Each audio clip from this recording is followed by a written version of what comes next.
Feeling like a shark in a shrimp tank. Big fish, small pond in the shrimp tank. Hey everyone, I'm your host of the Shrimp Tank Boston. With today we have Jeff Chastain from Admentis. We're going to bring him on just a quick second. Would like to remind all our listeners that you can find this show, all shows, on the shrimptank.com/Boston. You can get it through iHeart, Google Stitch, SoundCloud, basically anywhere that you get your podcasts. You can follow us. We'd love to get your followership. You can also subscribe to this channel, which would be great. And our tagline, obviously you can see it in the background of me, is where book smarts and street smarts collide.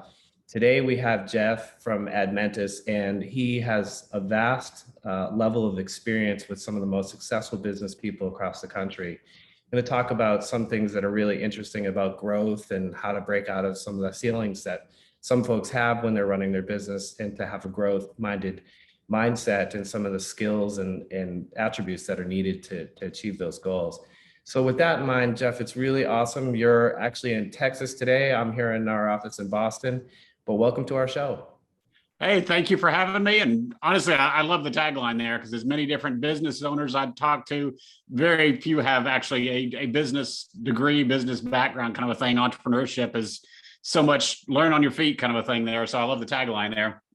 Yeah, it's interesting that you brought that up, because I'm hearing a lot of, I think Forbes or Barron's a couple of days ago said like an advanced degree is the biggest waste of money you'll ever spend. And, you probably know with some of the business executives and people that you work with, that the learning lessons are costly, but you can learn a lot on your feet. You can definitely learn a lot on your feet. I've got podcasts as well. And I think we've done like probably 50 or 60 guest interviews with other business owners, just talking about how they got into business and built business. And I'm trying to think right now, I think only one of them that I know of really said, hey, yeah, I came out of college really as a college incubator type program there to build the business really as part of the college program. And that's the only one I can really think of off the hand that said, yeah, I've got obviously a business or any kind of entrepreneurial degree. And we're probably starting to see more of that. We're seeing some programs and stuff like that, leveraging entrepreneurship in college or even in high school kind of stuff. But yeah, most entrepreneurs I've dealt with either have a degree in their own expertise or definitely not necessarily in business per se. And that's always been the challenge I find for a lot of them, that they've got their lane of expertise and now let's go build a business around it. And that's where the learning really starts, because there's a lot more to business than just being a lawyer or just being a technology person, just being an accountant, something like that you've probably realized as well.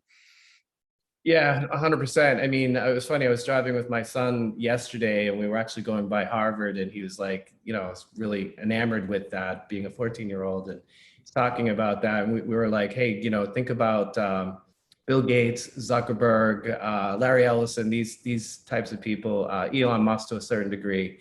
They're all people that exit out of college to execute their business, really, really fast. So it's really interesting being here in Boston, being university centric and biopharmaceutical centric, how many different businesses are out there. But let's dig right into the meat, because one of the things that we talked about offline that I thought was really cool, is you talk about often 4 pillars of what you like to see in a company and a mindset. Could we maybe dig a little bit deeply into what those 4 pillars are? Sure. And yeah, it actually ties back directly into what we were just talking about there, of being more to a business than just your expertise kind of a thing. And that's, like I said, that's where I see a lot of them. But now whenever I'm working with a company, we're looking at what I refer to as 4 different P's there, but basically saying, okay, people put together with purpose, put together with a playbook, and then lastly, put together performance. So the people side is it's actually the Jim Collins kind of arena there, if you're familiar with his work, but it's basically saying, okay, do we have the right people in the right seats? And this is, to me, a struggle a lot of times I'll see with early stage entrepreneurs, because you don't necessarily have a plan for hiring, you don't necessarily have a plan for people, just kind of, and then you've initially got your kind of immediate friends and family kind of circle that, yeah, we can draw off of them or leverage them. But when they start going out and trying to hire beyond that circle, there's a lot more to it than just saying, okay, do you meet the skill set that I need? And that's what we really still see on, unfortunately, a lot of job boards and stuff like that, is it's just this laundry list of,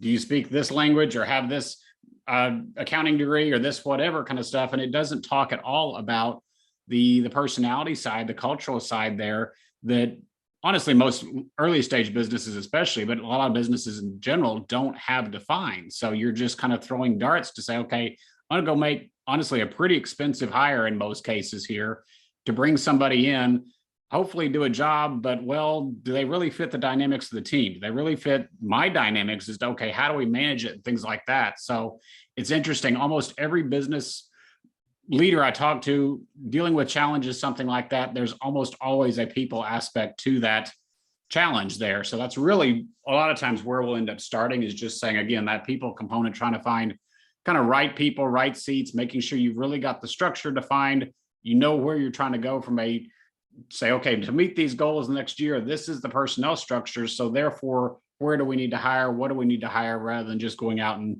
throwing darts? So that's kind of the big key right there from the people side. And then get out of the way. I was able to interview a really cool guy a couple weeks ago, Cashman, but he alluded to exactly what you just said. But one of the things that he adds to that is he empowers his people and he gets out of the way and lets them, do what they're meant to do and not micromanage. It really is. And I'd be curious to hear what his reasoning was behind the micromanagement side, because I've seen it, I've dealt with it myself, kind of thing. And that really actually goes over to the playbook side to me, because to me, when you're micromanaging somebody, most people are not saying, hey, that's fun, that's what I want to do. The reason why they're doing that is because they don't have the clarity or the visibility to understand, okay, is that person doing things the right way, getting things done the right way? And when you go to it first of saying, okay, I'm going to build out the playbook, I'm going to build out the processes to say, okay, if I'm trying to outsource or trying to bring on somebody to handle the financial client invoicing, I can't just say, hey, hire you on, good luck, go do it. That honestly, that was one of my first experiences in corporate America when I first started out. It was literally just kind of drop in, and they hadn't figured out, okay, what my job role was going to be, who I was going to report to, what I was going to do, kind of a thing there. It's just go shadow this person, figure it out. Entrepreneurs, small businesses, we don't have that kind of luxury usually to say, go shadow somebody, or the time and financial resources to pay them for several months to go figure it out.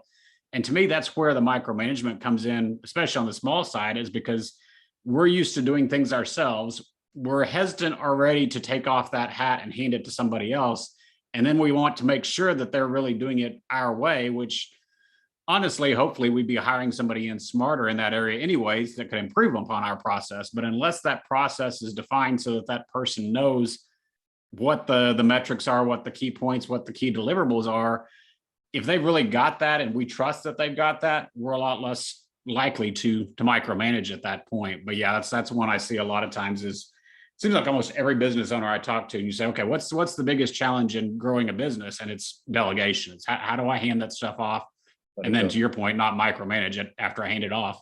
Yeah, control, let it go, and being able to do that. This might jump ahead for the other the P's, but would this be lack of vision? It's not necessarily. I don't know. I'd say lack of vision ties into the biggest picture, because really that's the purpose side. But no, to me, this is really just in, honestly, kind of management 101. How do you hand that off? Because again, a lot of times entrepreneurs are, we're big ego person people. We're solo people. We're used to saying, okay, we're gonna push ahead, shove through this wall, kind of a thing there. And now all of a sudden we've got to start handing things off and leading people and not doing it ourselves. It's a mindset shift, going from that initial kind of technician mindset to say, okay, we're the ones doing it. We're the ones doing everything. Now you got to start shifting over more to the owner mindset to say, okay, now my role is more managing people, managing the company, managing the vision, like you're talking about, not being down there in the trenches, actually managing the books or doing the IT services, the handling the calls, whatever I'm used to with and especially when it comes to their level of expertise or their area of expertise, that's one of the hardest ones I find to really step out of, because I'm the expert in whatever. I'm the expert in the IT services. So of course I want to be down in the help desk, making sure we're really answering all of our calls right, or we're documenting or dealing with our processes, dealing with our deployments right, kind of thing there. So that's, to me, that's one of the hard ones. But yeah, it's just that transition from that technician role to that owner role as you start growing that business, because you can't stay down in the trenches that way and run a successful business. Mhm. So let's go on to P number 3. So we actually jumped from people to people to playbook. Playbook's actually the third one, but yeah, going back to your comment there, really it's the purpose side is number 2. So that's really the vision to say that, okay, once we start building out this team, if you think of like a game of tug of war or something like that, you don't want everybody pulling in opposite directions, pulling in different directions. You want everybody, your entire team on one end of that rope, pulling the same direction. And to me, that's where the strategy and the purpose, the vision comes into play. And I really look at it to say, okay, it's not just, it's a case of, okay, who are we going to be as a culture? So we want to make sure that we're defined, everybody's unified, but then again, making sure we've got that longer term vision. I'll typically talk to business owners about saying, okay, what's your 10 to 15 year goal out there? And granted, we don't have to have a step-by-step roadmap to get there, but we at least need to have something out on the horizon to say that this is what we're shooting for. This is what we're aiming for. This is what everybody's getting excited about.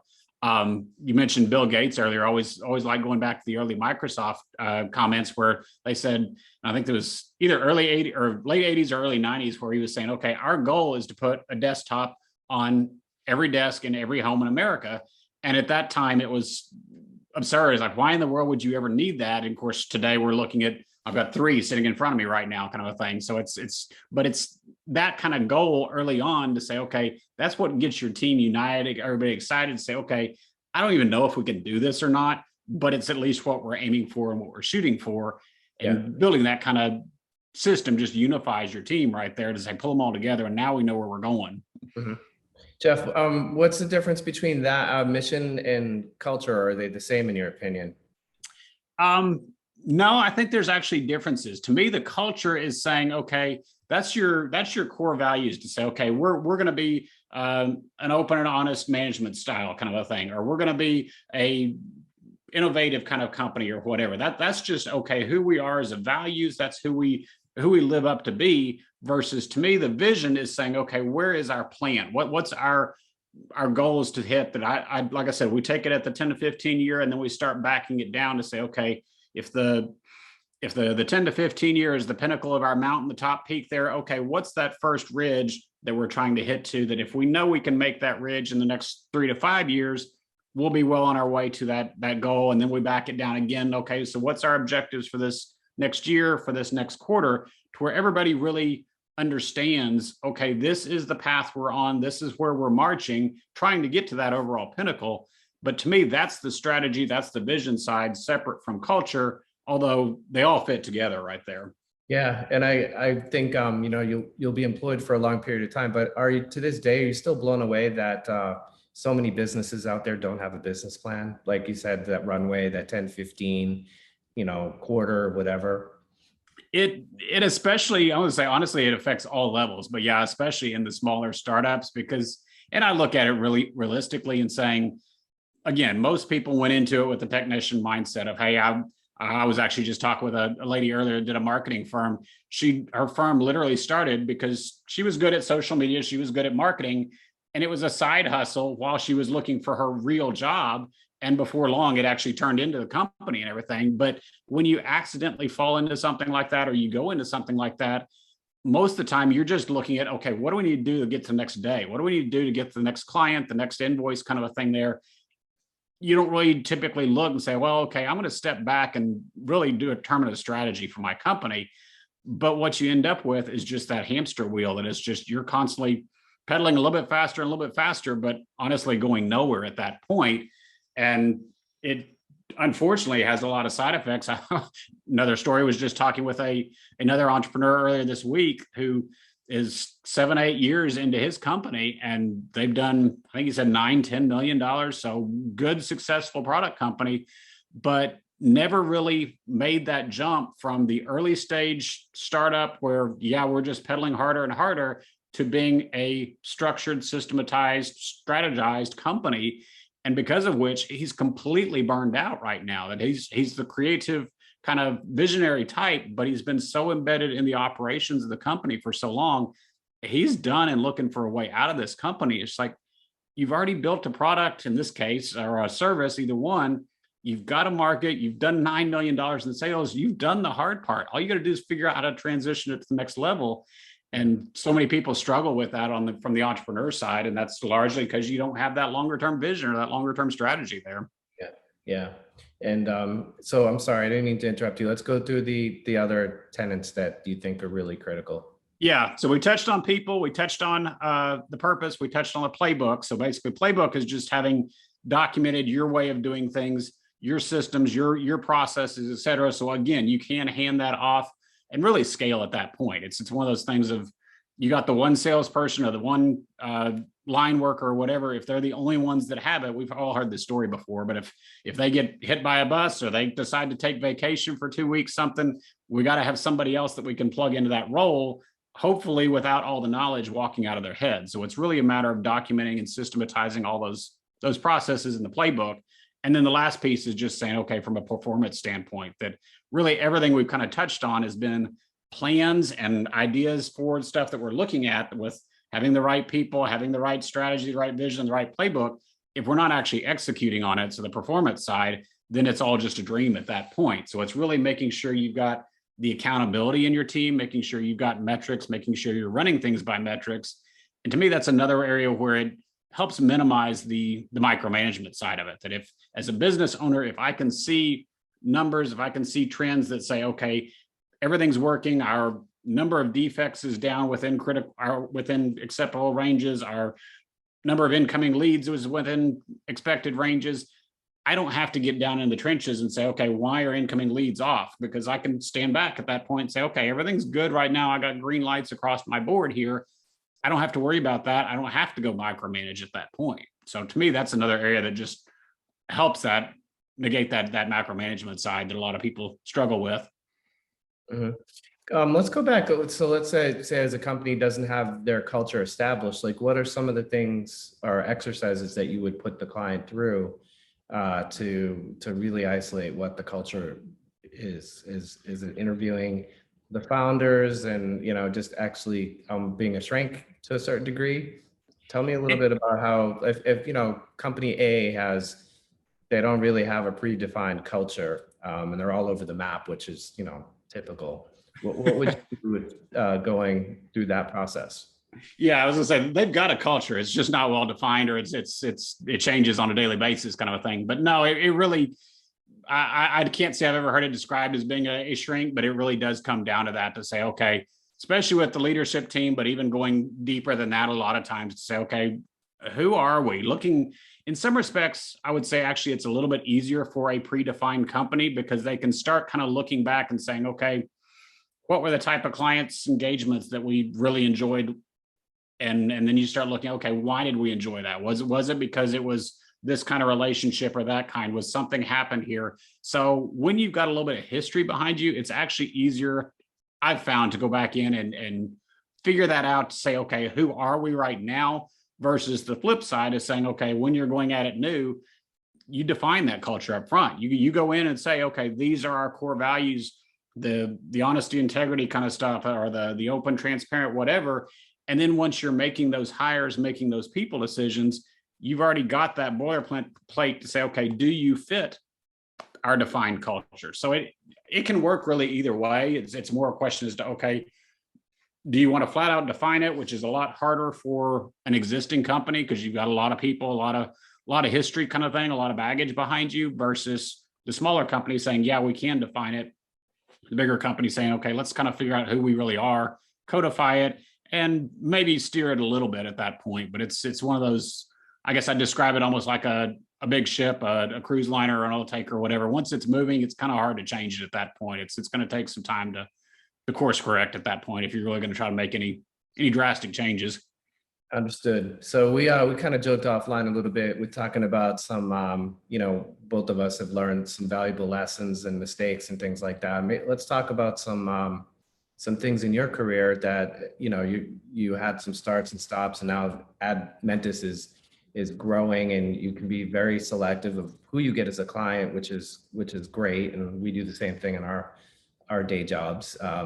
But talk about like the journey for you as an entrepreneur, like, how you learned to be able to impart all this knowledge. And then my follow-up question to that will be, are you pulling from resources of other people, because you can't know all the issues, but you've built a network of amazing entrepreneurs across the world that, that you could, on your speed dial, if you will, get a problem solved. Yeah. No, so remind me on that one. I'll come back to that one. So there's several good things there. But now, as far as a journey goes, mine, I didn't start with the business degree. I didn't start with the entrepreneur side. Like I said, I actually started on the technology side, went into corporate America, because that was just kind of my upbringing. My expectation was that you go corporate America, get the 10-year right there, retire out of it, kind of a thing. And I think I made it about 7 years in corporate America before I was just like, okay, enough of this. It got to the point I've said it before, where I think we had 2-person offices at the time, and I was literally waiting every single day for my office mate to leave so I could leave and not be the first person out the door. It's like, if you got to that point, it's past time for you to go on.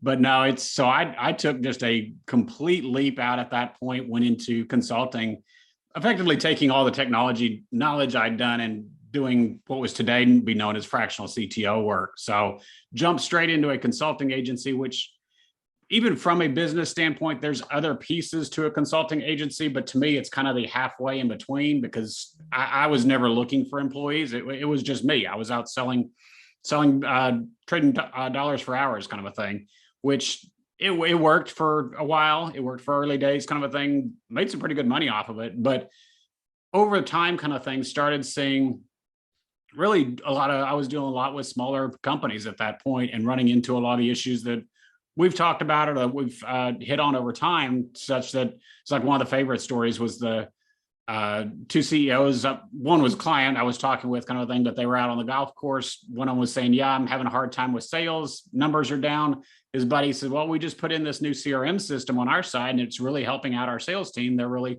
being a lot more efficient. So he comes to me wanting to say, hey, can you implement this CRM system for us? And we go through all the discovery, all the implementation, all the training. And then, of course, afterwards, later on, he came back all unhappy. Well, our sales numbers didn't increase. Like, duh, all you did was slap technology on top of a broken business process. And that's unfortunately the ease of which it is to grab technology and implement it, especially at the smaller levels today, has its own double-edged sword there. That if you don't have the underlying systems, the underlying business in place to go put technology on this case, you're not going to get any benefit out of it. You're going to lose a lot of the benefits. So that was actually kind of one of my turning points, was to say, okay, there's got to be a better way to do this rather than just sell you another widget. Let's figure out how to come in and solve the underlying issues. So that was really one of the launching points to say, switch from consulting into coaching. But yeah. That was the impetus. Yeah. It's interesting. So let's talk about, so I guess that golf course thing was a good example of your network, and how like you kind of leveraged some of the personalities and the expertise. But how critical is it for you to be able to pull on various people that have different levels of expertise? To me, it's absolutely critical. And I would argue that it's really critical for any business owner out there, that it's, like you said early on, or made the comment, that you don't have the expertise everywhere. You've got to be able to leverage expertise other places. That I look at my practice and the way I coach I'd almost call it horizontally within a leadership team. I'm not specific to sales or marketing or finance or anything like that. I'm looking at, okay, overall, how do we systematize your business? How do we make your business function more efficiently with a strategy, with a goal in place? But once you start saying, okay, we're having problems, how do we structure the sales comp plan in our sales team? I'm out at that point. I just happen to have a sales coach over here that's his expertise. He knows exactly how to build, run, manage the sales team, how to structure your sales process, your comp plan, everything. Let's go talk to him and get him to help you out with that sales process. So to me, the network kind of a thing there is absolutely critical. And then the other side of that, or the flip side of that, I would say, is that even from a business owner perspective, a lot of times when you're the owner, you're at the top of the food chain at that point. Who do you go ask for questions or ask for help when I hit a wall and okay, performance is stagnating here? That's where you need more of the peer advisors, the peer counsel, whatever kind of a thing there. I talk to a lot of business owners, again, on my podcast, who said that's really the point at which their business took off, was when they brought in a board of advisors. They brought in a coach. They brought in something else to where they had that outside signing board, because even going back into my early technology days, I would always coach developers to say, okay, don't go building a project on your own, because it's too easy to get the blinders on going down this path saying, okay, this is the right path, this is the right path, until it's not. And as business owners, going down that wrong path like that without having any outside input, sounding board, et cetera, can be very, very costly. If we're going out and buying machinery or going into a new market or something like that, we can spend a lot of resources there going down the path that somebody else might have said, hey, why are you doing that? If nothing else, just make you stop and think about it. And that's where a lot of times, especially the board of advisory, to me, come into play, that, okay, you've got to go effectively justify major decisions. And it kind of causes you to stop and think. It's like, okay, is this really the right thing? Is it worth spending all the time to justify and back up, et cetera? Is it really worth that investment? So yeah, to me, having the outside advisors, having the outside people that I can offhand work that I don't necessarily want to do. If I want to outsource the bookkeeping, or I want to outsource the marketing, whatever, being able to leverage those kind of resources is, to me, imperative for being able to grow a strong business. I agree. I tell my clients all the time, I'm the quarterback on most of the things, but I leverage my network every day. I mean, there's so many things that I encounter in the business world that don't have the time or the expertise, and to be able to, make that call with a connection. It could be a crypto specialist or whatever it is. Excuse me. That's really what I think the value that I bring is, the resources and the connections and things like that. So yeah. And then also, you also experience professional alienation if you're the only person generating the ideas, and, you lose that aspect of, someone that's impartial, looking at it from a different angle and saying, like case in point, that old story about the truck that got stuck under a bridge and all these people trying to figure out how to yank it out. And then some little kid comes along and says, let the air out of the tires. You just can lower the truck, and having different vantage points, I think, is pretty critical in a lot of cases.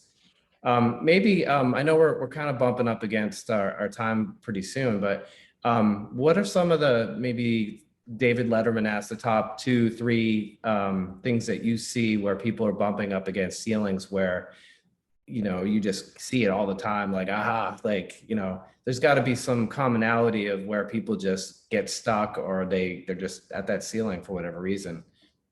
Well, I think we probably touched on several of them already, but to me, again, one of the key ones that comes back when I'm talking with people is the delegation side, to say, okay, we go into business, especially early on, just by necessity. Yeah, you're wearing all the hats at that point, but the sooner you can start taking those off and figuring out, again, how to take them off permanently, how to keep it off, how to make sure that process, that job, that role, whatever, is still moving forward correctly. That's one of the biggest keys of saying, okay, yes, we can truly grow at this point. Because if we're trying to do it ourselves, there's only so many hours in the day. We're just a self-limiting factor on our own company at that point. And it was another business owner I was just interviewing recently was saying that they actually that was the college one that actually went through Shark Tank and everything. They had actually, I think Mark Cuban was one of their advisors, but he was saying, okay, he could see, again, from the outside, it was a group of 4 or 5 of them that basically they had hit their peak in terms of being able to do it all, having all the knowledge, et cetera, and be able to say, okay, this is the time really you need to start hiring in, start bringing in new ideas, start bringing in simply more manpower at that point. So kind of combination there of saying, okay, the delegation side, and then be able to bring in and hire the right people there. And then really, to your point earlier, again, I'd say the strategy side's one that's largely missing there, to say, okay, what is our strategy? What's our goal, short of just selling another widget, selling another product, selling another service right there? There's got to be a bigger picture reason for being in business, because if nothing else, that'll go all the way down to your people side, to say, okay, if your people are there just for a job and somebody else comes along and offers them $5 more an hour or whatever the case may be, why do they have any loyalty to you? Is it, if it's just a job, if it's just a paycheck there? You want a bigger picture strategy, a bigger picture mission, values, people, something to get people excited about. And that will even help, I find, in the earlier days with attracting talent, that you may not be able to afford the top level talent there, but they may be willing still to come work with you on ideals to say, yes, I want to be part of this mission moving forward. So yeah, it's, to me, it's getting that strategy laid out, getting that plan laid out, and then having the delegation aspect for sure is probably one of the two biggest things I'd say holding people back these days. Yeah, a good friend of mine, long time ago, probably 15, 20 years ago, I'd say, introduced me to a concept called results-based pay. And he wanted to, in essence, create little mini stakeholders in his business where at the end of the day, they weren't clock watchers. If they were going to go pick up something in the lobby, you know, there's a piece of paper or whatever, they all became mini stakeholders in the business. And the way that the compensation was structured was 40% of their pay was their essentials, you know, the things that they need to do, but 60% was based on metrics and performance. So it was results-based pay. I was curious, you know, in your travels, do you see something like that being prevalent or working well? It's interesting you say that. Most of the time I would only say I see that through a sales organization or something like that. But the one criteria or one flag I would say on that is, again, just making sure you've got the right metrics set, because a lot of times I'll see people, yeah, we've got metrics, but it's like it really doesn't mean much, the metrics they've got. That sales is an easy one to pick on, but you say, okay, we got a metrics for the number of dials you make or the number of calls you make. It's like, what does that really matter? From an overall sales perspective, what you really care about is the number of deals closed or the profitability of that deal closed, kind of a thing there. So are you truly measuring the right metrics to drive the business forward? Because I could see a lot of people paying for or just simply tracking the wrong metrics that don't tell you much about the company. Right. So it's having the right metrics in place. But yeah, I can see that. Like I said, I see it probably most in the sales organization. I haven't seen it much in operations side or finance side of the business, but I could see where it would work if you had the right metrics, especially the right metrics that they would have some control over. I'd be concerned about having division-wide or even group-wide metrics. At that point, you're dealing with the, I guess it's more socialism kind of experiment where it's it's the one person carrying the rest of the team and they burn out and see it and then everybody falls, kind of thing. Yeah, and then again, that's like you said, just where we started this conversation culturally, you know, what do we stand for, and you know how that works across the organization and all that. Culture is you know really critical. It's the culture, and then the other side that again I look at with a lot of people on the people side is, okay, really having a clear, concrete way to measure your people. Because you've got the performance side, that's fairly easy to measure people on. But I also say you need to measure them on the cultural side. And if you don't have that culture defined, how do you know how well they fit your culture or how well they're living up to your culture? And therefore, how do you have that performance review with them to say, hey, great, you're out there selling anything and everything, but the problem is you're selling stuff that we can't deliver on. So we've got customers unhappy now because you're not really meeting our culture of the honesty and the integrity and treating the customer right, et cetera. You're just focused on selling dollars right there, closing deals, kind of a thing. So it's a lot harder to have that conversation when it's not defined. Right, it's true. It's funny you mentioned that. When I just did a performance review for a colleague, and I always start the conversation on, let's start with the things that I do that aggravate you or I could do better. And it's funny, and it's hard to pull it out because they feel like they're going to insult me. And I'm like, if you can be honest with me, and because I'm not perfect, I'm growing and learning every single day, just like, you know, I want everyone in my organization to be able to do. But it's an icebreaker, but it actually is probably the most beneficial part of the whole review, because I learn more about, you know, what makes them tick and what makes them happy, than just asking them, you know, just general questions about their job. So it's a bonding experience too, but there's so many gems when we start that conversation that way. It's interesting with that, because again, I see a lot of times when they're doing performance reviews or whatever, that's just real soft kind of questions. And again, it just goes back to, okay, do you really understand your people? Do you really understand their personalities, like you're saying? Because a lot of times I'll run into the same kind of issue that, okay, this person's just not working out. It's like, well, why are they not working out? Why are they not meeting their numbers? Why are they not following process? Oh, it's because you two are technically speaking different languages. You're not communicating at all between you two, just from a personality standpoint, that my wife's in education kind of thing. It's like there's 4 or 5 different ways. They've always got to teach something because all the different kids in the class, they all learn differently. It's like they don't grow up and all of a sudden become the same. They still take those differences up into the workplace. So unless you understand the differences with each one of your team members to say, okay, this is how we need to better communicate, or this is how we need to work this. Yeah, you cause problems right there. So I can see it for sure. Just having that kind of open conversation. Say, okay, each one's a little bit different. Yeah, well, that's that's the beauty of what you get to do. You're not doing the same thing. There's so many different. That's the great thing about business. I mean, you can walk into a nail factory or, someone making widgets or anything, but there's the whole differentiality of going into different types of business is really cool. We're just about out of time, but I would like to remind again, just real quickly, you can follow us on the shrimptank.com/Boston, Google Stitch, SoundCloud, anywhere you can follow the podcast. The Shrimp Tank now is in 13 cities. So not only our channel, if you will, but all the other cities have really amazing entrepreneurs, different industries and different specialties. So they're worth jumping around the channels if you have the time. So with that said, Jeff, really very thankful that you could come on and impart your knowledge in a short, like fire hose type of mentality quickly. For our listeners, what's the best way to get a hold of you? Would it be LinkedIn or your website? Maybe you could just, it will be in the link at the end of the show, but for anybody that wanted to inquire about your services, what would be the best way to get in touch with you? Yeah, admentus.com, the website, admentus.com is probably the easiest way. It's got obviously links to all the social media there. It's got links actually to our podcast and links to the new entrepreneur mastermind program that we're putting together right there. So tons of information out there.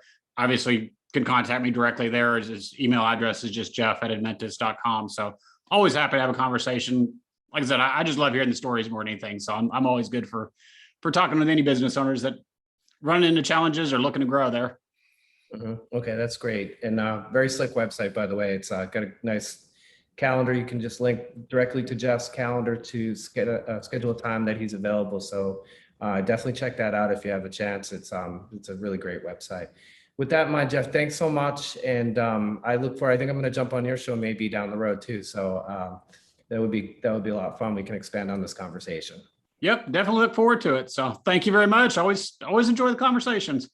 Okay, Jeff, thank you so much. I've been feeling like a shark in a shrimp tank. Big fish, small pond in the shrimp tank.